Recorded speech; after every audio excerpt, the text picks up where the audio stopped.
Hello అండి. మగ్గం మీద నేత చీరకి అంచులో బుట్ట అంటే అంచుకి కోట కొమ్ములు, అంచులకి కోట కొమ్ములు లేదా టెంపుల్ అని పిలుస్తారు. టెంపుల్ని చేతితో ఈ విధంగానైతే తీస్తారండి.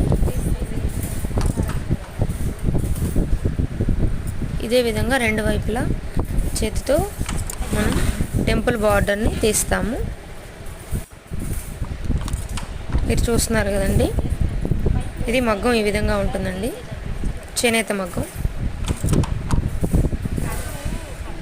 రెండు వైపులా అంచులు అదేవిధంగా లెఫ్ట్ రైట్ నాడి తిప్పుతూ తీస్తారండి.